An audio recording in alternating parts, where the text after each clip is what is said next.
কখনো ভেবে দেখেছেন সম্পূর্ণ 49টা বছর কেটে গেল, একটা প্রজন্ম পেরিয়ে গেল, একটা প্রজন্ম বড় হয়ে গেল, কখনো লাল পতাকা, কখনো সবুজ পতাকা, আবার কখনো গেরুয়া। কিন্তু একটা প্রশ্ন কি আমরা নিজেদের করেছি, এই 49 বছরে সাধারণ মানুষের জীবনযাত্রা কতটা বদলেছে?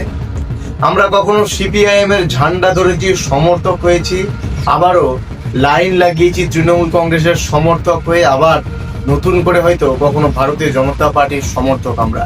কিন্তু আমরা কি কখনো শুধু জনগণ হতে পেরেছি? সরকার বদলেছে, মুখ বদলেছে, স্লোগানও বদলেছে, কিন্তু বেকার যুবকের চোখের হতাশা কি বদলেছে? চাকরির জন্য রাজ্য ছাড়ার যে ট্রেনটা, সেই ট্রেনের ভিড় কি কমেছে?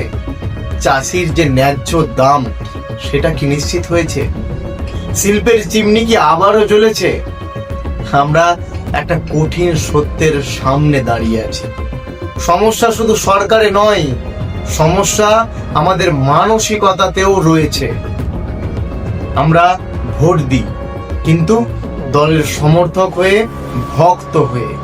আমরা প্রশ্ন করি না, কারণ আমরা ভাবি দল কষ্ট পাবে। আমরা চুপ থাকি, কারণ ভাবি এতে আমার কি। কিন্তু মনে রাখবেন, গণতন্ত্রে সরকার কখনোই মালিক নয়, মালিক হচ্ছে জনগণ। সরকার 5 বছরের জন্য দায়িত্ব পায়, চুক্তি পায়, আর সেই চুক্তির শর্ত একটাই, কাজ। সেই চুক্তির শর্ত একটাই, সেটা হলো কাজ।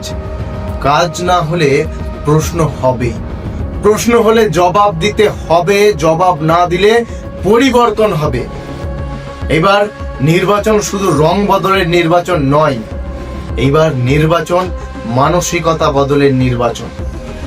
আমরা যদি আগে জনগণ হই, তাহলে কোনো সরকার আমাদের মাথার উপর বসতে পারবে না। আমরা যদি কেবলমাত্র শুধুমাত্র জনগণ হয়, তাহলে কোনো সরকার আমাদের মাথার উপর ছড়ি ঘোরাতে পারবে না। আমরা যদি একসাথে দাঁড়াই, তাহলে সরকার আমাদের সামনে দাঁড়িয়ে জবাব দেবে। দল থাকতে পারে, মত থাকতে পারে, কিন্তু সবার আগে আমরা সাধারণ নাগরিক। এবার ভোট দেব ভক্ত হয়ে নয়, সচেতন নাগরিক হয়ে।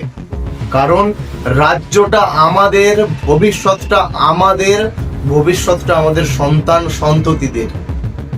আর এই সিদ্ধান্তটা আমাদের হাতেই।